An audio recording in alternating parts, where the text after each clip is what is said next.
ये रोहतक की कहानी है। दोनों पति पत्नी का तलाक हो चुका था। एक दूसरे से सामान की लिस्ट मिलानी थी, क्या किसने दिया किसने किस पे लिया, पूरा काम हो चुका था। दोनों घर पर आते हैं सामान की लिस्ट मिलाने के लिए और रो रो कर दोनों पति पत्नी का बुरा हाल हो जाता है। दोस्तों, अगर हमारे चैनल पर नए मेहमान दर्शक बन के आए हैं तो हमारे चैनल को सब्सक्राइब ज़रूर करें और लाइक करें, शेयर करें। और आप जो कहानी हम सुना रहे हैं वह एक बार गौर से ज़रूर सुनें। अगर आपने एक बार ये कहानी गौर से सुन ली तो दोबारा तलाक नहीं लोगे। तो दोस्तों नमस्कार, मैं अवधेश। ये कहानी है रोहतक की। रोहतक में एक प्रेमी जोड़ा रहा करता था। लड़के का नाम था नवीन, लड़की का नाम था राधिका। राधिका और नवीन की शादी एक लव मैरिज तौर पर हुई थी। जब ज़्यादा कहासुनी होती है कि घर के परिवार के लोग उस शादी में दोनों तरफ से शामिल हो जाते हैं। दोनों की शादी बड़ी धूमधाम से होती है।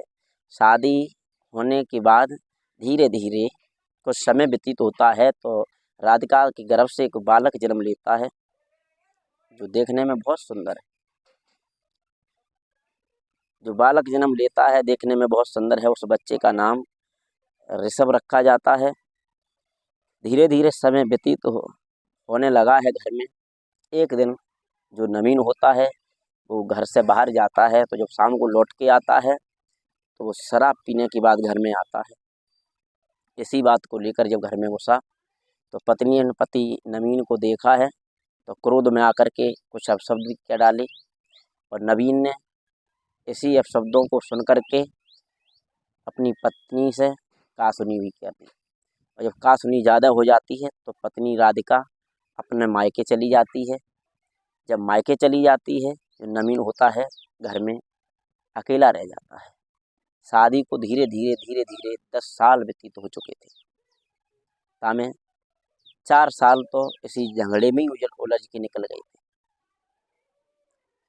जब जो नवीन होता है तलाक के कागज पेश कर देता है कोर्ट में। राधिका जो होती है दहेज उत्पीड़न के कागज पेश कर देती है। दोनों का मुकदमा चलता है, 1-2 दिन नहीं, 1-2 महीना नहीं, बल्कि 4 वर्ष तक दोनों का मुकदमा चलता है। तब वो फाइल सामने आती है मुकदमा की। दोनों को बुलाया जाता है, दोनों के पक्षों को बुलाया जाता है। जब नवीन और राधिका सामने खड़े होते हैं तो दोनों एक दूसरे को देखकर भावुक हो जाते हैं और जज कहते हैं राधिका को, नवीन से कहते हैं राधिका को 10 लाख रुपए देने हैं और राधिका को जितना भी जेवरात है, गहना है, वो सब राधिका को नवीन के हवाले करना है। ये कह कर के तलाक के कागज लेकर के दोनों पति और पत्नी, कोई नहीं रहा था, सब अपने अपने घर के लिए चले जाते हैं। केवल पति और पत्नी और राधिका की माँ रह जाती है। जब घर पर पहुंचते हैं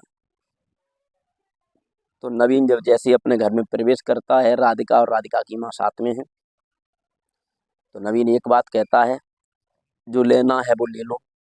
ये कह कर के सोफा पर लेट जाता है। राधिका अंदर बढ़ती है, क्या देखती है नवीन एक जगह लेटा हुआ है।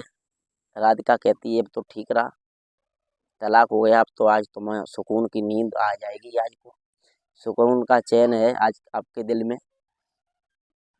तो नवीन कहता है तुम्हारे भी दिल में सुकून की नींद आएगी, सुकून का चैन होगा, आज तो तुम खुश होगी। तो राधिका कहती है मैंने तलाक नहीं दिया। तो नवीन कहता है साइन तो फाइल पे तुमने भी की। तो राधिका कहती है तुमने करवाया तब किया। तब तक राधिका की माँ आ जाती है और राधिका से कहती है कल चुप रहे, कहाँ इस कर शराबी के मुँह से लगी है, ये तो शराबी है। ये सुनकर के राधिका भावुक हो जाती है, माँ से कहती है माँ आप इन्हें शराबी न बोलो। ये बात कह कर के माँ उधर बाहर निकल जाती हैं। राधिका उस कमरे में जाती है जो सजने संवरने का जो सामान था, जो ओल्ड रूम में पड़ा हुआ था, खराब हो चुका था, फैशन का सामान था। कमरे को देखती है, कंगन मिल जाते हैं, देखती है ये मेरे पति ने मुझे दिलवाई थी, मैंने ज़्यादा हठानी थी। आगे बढ़ती है, क्या देखती है कप पड़े हुए हैं चाय वाले, वो देख कर के भावुक हो जाती है। ये भी मैं उस जगह पर गई थी तो मेरे पति मेरे साथ थे, मैं लेके आई थी। कितना मैंने इन्हें सजा करके रखा था, आज ये कप कैसे इस जगह पर पड़े हुए हैं। थोड़ी और आगे बढ़ती है, चाय की जो केतली होती है वो पड़ी मिल जाती है। ये मेरे पति स्वयं अपनी इजाज़त से लेके आए थे, मैं उस दिन साथ नहीं गई थी। उधर से देखती हुई दूसरे कमरे में चली जाती है, जिस कमरे में दोनों दोनों लेटा करते थे, जो बेडरूम था वो पड़ा हुआ था।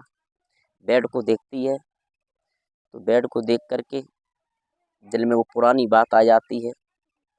इसे मैंने और मेरे पति नवीन ने थोड़ा थोड़ा पैसा बचा करके इसे खरीदा था, क्योंकि शादी मेरी लव मैरिज थी, मुझे कुछ मिला नहीं था। मैंने इसे थोड़ा थोड़ा पैसा करके इसे खरीदा था। आज ये बेड देखो कैसा पड़ा हुआ है। दीवार पे ऊपर नज़र जाती है, उस समय की तस्वीर लगी हुई थी जिस समय नवीन और राधिका दोनों मार्केट गए हुए थे। उस समय उन्होंने फ़ोटोज़ खिंचवाई थी। राधिका पति के कंधे पर हाथ रख के खुश हो रही है। वो पल भी उसे याद आने लगे, एक दिन मेरे पति मेरे साथ किस तरह से खड़े थे। ऊपर छत की तरफ जब नज़र जाती है तो राधिका सोचने लगी, किस तरह से मैंने इस कमरे को सजा के रखा था। आज ये कमरा मैंने कभी मकड़ी के जालों को नहीं लगने दिया था। मुझे मकड़ी के जालों से हमेशा नफरत रहा करती थी। आज इस घर में मकड़ी के जाल लगे हुए हैं।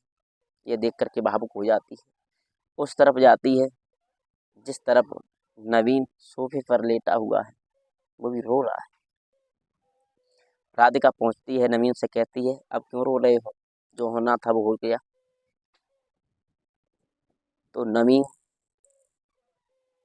के पास में राधिका जो गहनों का बैग होता है वो पकड़ाती है। तो नवीन कहता है, ले जाओ, ये सब तुम्हारे काम आएंगे। और राधिका कहती है, तुम्हें अभी 10 लाख रुपए और देने हैं। तो नवीन कहता है, वो भी हम तुम्हें दे देंगे, क्योंकि वो भी तुम्हारे सब काम आएंगे। राधिका कहती है, तलाक तो तुमने ही लिया। तो नवीन कहता है, इस फाइल पर साइन तो तुमने भी किए थे। नवीन उस जगह पर दोनों बातें कर रहे थे, तब तक माँ आ जाती है और कहती है, क्या कर रही हो इसके साथ में, अब इससे रिश्ता टूट चुका है, अब इसके साथ में क्या करती हो बैठी, चलो। तब तक वो नवीन बैठा हुआ सोफा पर रो रहा था। तब तक राधिका की जो माँ होती है गाड़ी वाले को फ़ोन लगाती है, वो गाड़ी आ जाती है, सामान लदने लगता है, उस गाड़ी में लोड होने लगता है। और नवीन बाहर निकल के आता है और घुटनों पे मुँह रख के रोने लगता है। रोता है।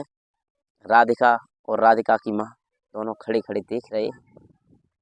नवीन दोनों हाथ जोड़ के कहता है, मत जाओ इस घर से, मैं तुम्हारे बिना नहीं रह पाऊंगा। ये सुनकर राधिका भी रोने लगती है। और राधिका जैसे ये शब्द सुनती है तो एकदम जो उसके हाथ में तलाक के कागज होते हैं वो कागज अपने हाथ से फाड़ देती है और दोनों गले लिख कर खूब रोते हैं, बहुत तेजी तेजी से रोने लगते हैं। माँ दूर खड़ी खड़ी देख रही थी, सामान लद चुका था। अंत में राधिका कहती है, मुझे नहीं जाना है अपने घर, मैं तो तुम्हारे साथ रहूँगी। ये देखकर सब लोग हैरान रह जाते हैं। कहाँ इसी बात को सुनने के लिए क्या 4 साल तक मुकदमा लड़ा और फिर वही बात सामने आ गई। इसी शब्दों को सुनने के लिए उसने सब कुछ किया था क्या। इधर अच्छी तरह से रहने लगते हैं। दोस्तों, इस कहानी का उद्देश्य ये है, किसी को परेशान करने के लिए नहीं, किसी को सताने के लिए नहीं। लोग घर में झगड़े छोटी छोटी बातों से करने लगते हैं, घर में लड़ाई झगड़ा करते हैं, जो बाद में उन्हें बहुत पछतावा होता है, बहुत कष्ट होता है। ऐसा नहीं करना चाहिए। पत्नी से प्रेम रखना चाहिए। जो पति पत्नी से प्रेम नहीं रखते हैं उनका घर घर नहीं बल्कि नर्क हो जाता है, वो शमशान की बराबर होता है। जो पत्नी से कलह रखते हैं तो पत्नी से कभी कलह नहीं रखना चाहिए। दोनों पति और पत्नी को एक अच्छी तरह से घर में मिलजुल के रहना चाहिए। दोस्तों, अगर हमारी कहानी अच्छी लगी है तो हमें लाइक ज़रूर करें। अगर हमारे चैनल पर नए मेहमान दर्शक बन के आए हैं तो चैनल को सब्सक्राइब जरूर करें। तब तक के लिए अपने और अपनों का ख्याल रखें। जय हिंद, जय भारत।